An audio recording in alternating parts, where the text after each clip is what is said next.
enough to bring his over from Canada, and we'll be checking it out today. If you like fast Audis, make sure you check out my personal YouTube channel at Chris O is my username, and enjoy the video. Thanks.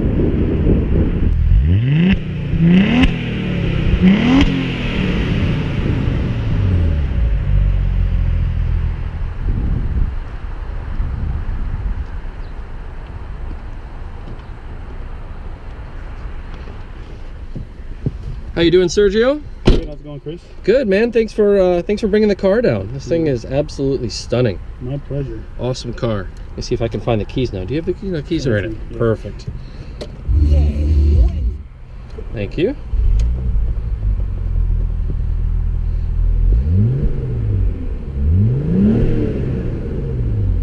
Very smooth 2.7 liter twin turbo engine, 380 horsepower. It's very similar to what's in the S4 that Chris Amos drove my car a few weeks back, but it's certainly a number of improvements to make it deserve the RS badging that the car has.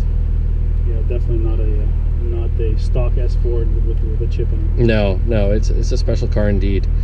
So we're gonna go ahead and take this thing for a spin, and hope you enjoy the video. Thanks for watching.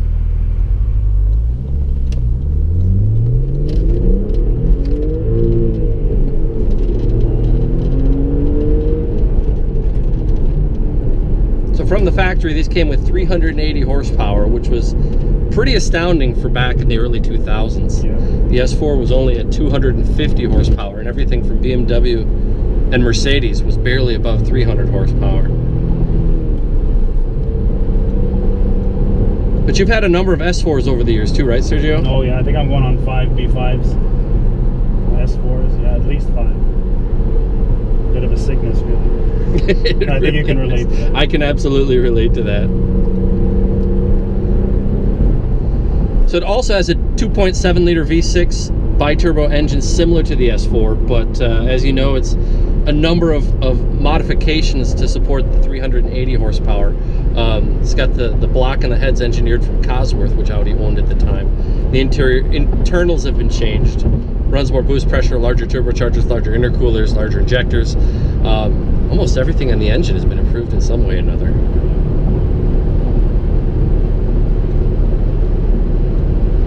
But overall, the drive is still very similar to the S4, I think, when you have it modified to the level that we've modified our cars to. I'd say so. What's your favorite thing about the RS4 versus the S4? The wide body, just can't, you know, big hips. It just looks nice. Absolutely, just like like a 993 Porsche Turbo. I think you can relate to that as well. Yeah, that sort of thing. It's just a timeless, rounded shape. Yeah, that too. I mean, I fell in love with these.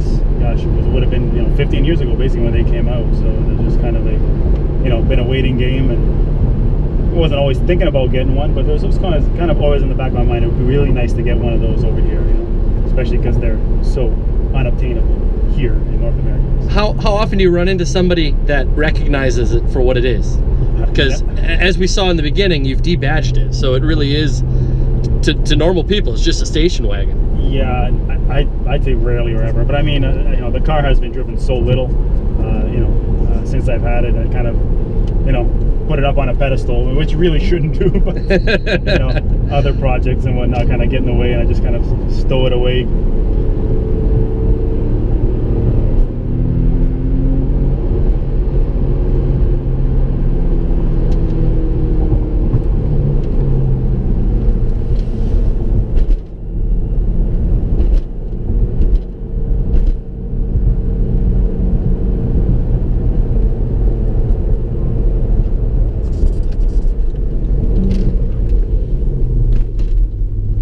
Is that the stock shifter you have on it? Yeah, it is. Yeah, unmodified. I used to, as a matter of fact, I used to make short throw shifters for the B5s many moons ago, and sold quite a few of them. But in my older years, if you can call it that, I more prefer a little smoother, longer throw, so you're a little more certain that you're in gear. Yeah. No, it's been a long time since I've driven one with a stock shifter, but it feels better than I remember it. Yeah, I don't know, like everybody, you always like your short throw shifters, but I don't know, I seem to have warmed back up to the stock throws. So. And also the O&E transmission in these isn't isn't very receptive to really fast It shifts. doesn't like to be rushed. I've always said that, yes. Yeah, and I have crashed into second gears a few times, or ground into gear a few times. So with this, at least with this longer throw on this, I can be a little more certain that it's not going to happen.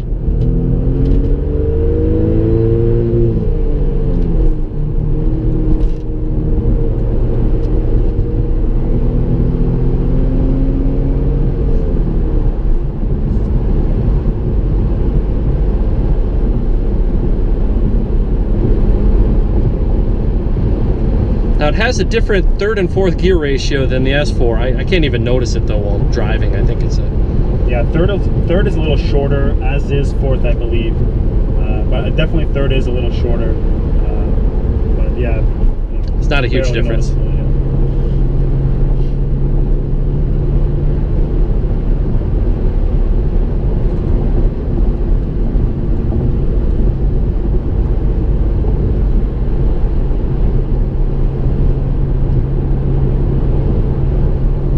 And I really like the gauges from this era too. It's very legible.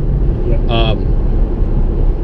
It's a very chronographic kind of, you know, everything is a legible font. It's right there in front of you. It's not very gimmicky. Yeah, basic, but it's all the info is there. I mean, oil temperature gauge. That's nice to have. Enthusiasts really like having that, you know.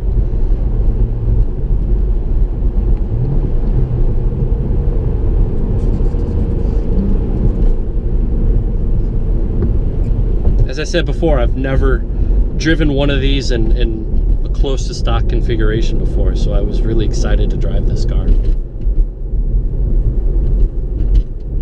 Yeah, it's old by today's standard, but it still holds its own in my opinion. I mean, it's entertaining. It's fun. Yeah. It's got a lot of character. Yeah.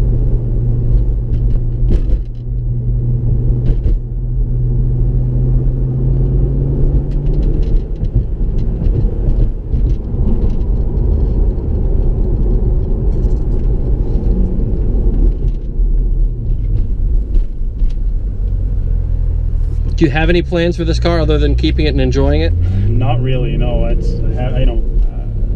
been asked a few times, you know, what's your number? What would you sell it for? And I usually tell people, don't even ask. I don't want to think about it. It's just, you know, it was quite a a venture to get it here, and a lot of people involved, and time, and just, you know, and it's always held a special place in my car heart, or heart in general. Just, sure. You know, when you're a gearhead like ourselves, it's, you know, inanimate objects like this kind of a whole I totally can relate to that.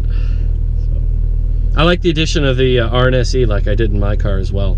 Yeah, try to keep it. I wanted to keep it looking stock. I mean, I hate tacked on things. Right. But it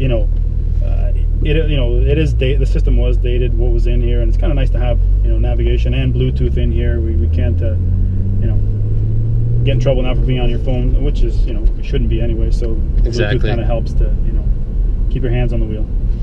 So you probably can't even see with the camera, but he has integrated a digital boost pressure gauge into the mirror, which is actually really slick because it's not obtrusive. It's not a big gauge bolted to your dash. It's very nicely integrated. Sergio's working on another project as well that we'd love to follow up on when he's finished. He has a B7 Audi RS4, which is the body style from about 2007, 2008 that he picked up in need of engine work. So instead of putting the 4.2 liter V8 it came with back together, he's actually putting a 2.7 liter from an S4 back into this new body style. So he's taking an older engine, putting it into a newer chassis, which is kind of the reverse of a resto mod, but again, the torque of this little 2.7, it's just it's addictive, and it not to mention I know the engine well, so I figured why not try that out. Just absolutely, I don't blame you at all. In fact, you're doing it out of opportunity, but there are tuners in Europe that have done the swap even with perfectly good 4.2s. That's right, yeah. And stuck 2.7s in. I think ABT Opt did a car with that setup, and it'll be cool. It'll be interesting. Yeah. I do love the 4.2, but I'm curious to see how it drives with a properly warmed over 2.7. Yeah, it's people will say otherwise. The 2.7 was never regarded as being a very reliable engine. Personally, always had good luck with them. And you gotta, you gotta take into consideration it's a much more complex than your normally aspirated engine. But in the long term, I think, if I were to keep the car several years, it would be a more reliable powertrain than an aging 4.2 liter with the known issues that they have that are less small bolt-on parts and more things like worn out blocks and whatnot, right? So. And you and I have been involved with these cars long enough that we know what the weaknesses of the 2.7 are, and there are certainly solutions in the market to address most of the problems that they have. Yeah, most of them, and that's interesting you bring that up. The European 2.7 that's in the RS4 here has improved parts for many of the areas that the 2.7 and the S4 did have issues. So the throttle body boot is a metal part on the RS4 with metal charge pipes, so that it doesn't leak as much. The turbochargers, the KO4s, are known to be more robust. Generally, this is the best version of the 2.7. And that's sort of what I went with as well on the B7 RS4 project, just kind of upgrade everything that breaks. It's pretty typical, but I didn't want to just throw a 2.7 in and just, hey, here's a 2.7. No, I want to make it right. And if we do a video on the car, the level of detail, some of the stuff, but I kind of sometimes wish I wasn't such a perfectionist. Just the hours spent with the most minute details, just just fix all the stuff that stuff that was basically fixed for this 2.7 that wasn't really wasn't really serious production for the majority of the 2.7s, but it just makes it that much more reliable. You can count on it to I know how you work, Sergio. I know your philosophy, and I think that you're going to put together something pretty special on that car. Thanks. Loves it. It shows you started doing them. Oh, Daddy, I want to do another video. I'm like, oh, I posted one.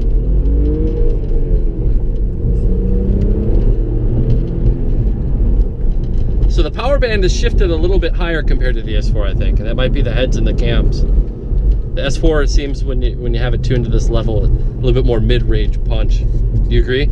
Yeah, it could be. This tune was something I got from AMD Technic, and I don't know how aggressive it is. I mean, it's smooth for sure. Yeah, so I might play with that a little bit. So for the viewers, he has it tuned to about 440 or so horsepower from the factory 380.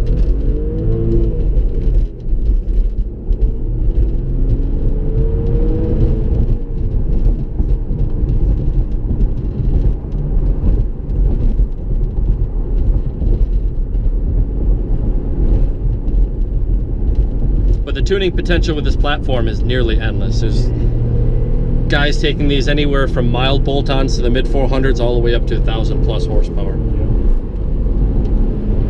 reliably, without touching the internals, you could do 600. But I mean, reliably, that's that's the ceiling without touching internals, which kind of says a lot about the original design of the engine, in my opinion. But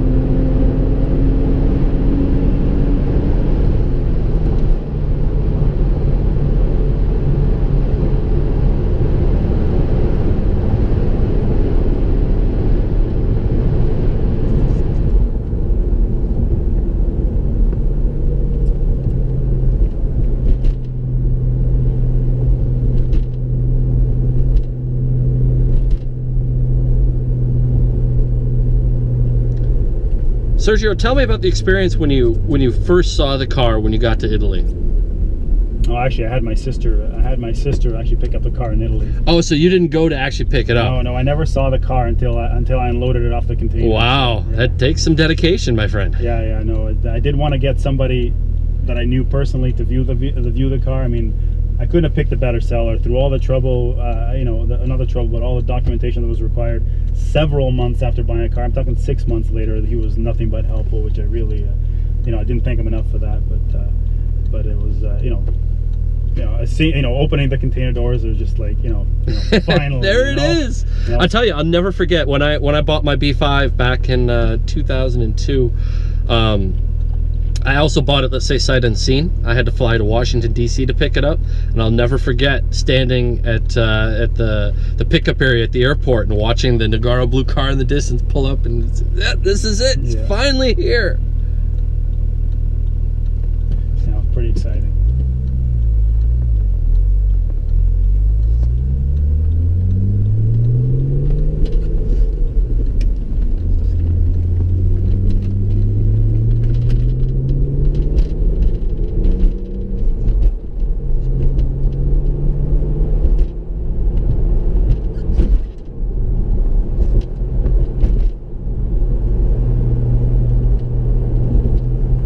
But I like it. I like the aluminum in these cars. It kind of breaks up the all black. Yeah. Carbon is cool, but then it's just all black everywhere. Yeah. Well, the carbon I wouldn't have turned down. I wouldn't have turned down the carbon, but I bought the car I did, and I just figured leave it.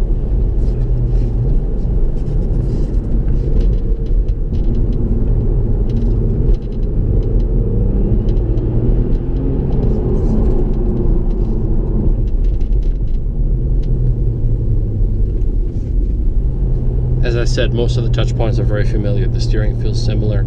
Clutch shifter. Yeah, all very familiar. Well, what these cars did have over the regular S4, they had the wide body, they had wider wheel and tire fitment, bigger brakes, revised suspension, wider track. They actually have different mounting points for the control arms. Did these have aluminum uprights? Yes, they do have aluminum uprights. They have a dedicated engine oil cooler. They have a transmission oil cooler. Yeah. It wasn't just an appearance package. It really made this car very performance oriented. Yep.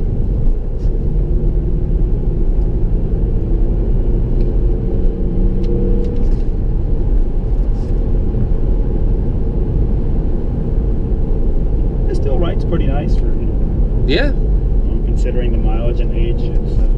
It's held up all right. You got your usual creaks. That's the parcel shelf cover there in the back, but not too bad.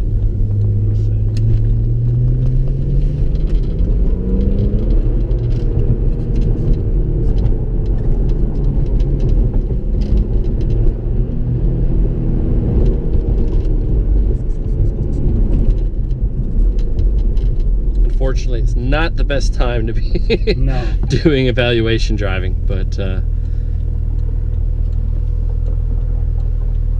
still get a great feel for what this car is all about. And you also get the textured air leather, which you didn't get in the S4 on the steering wheel.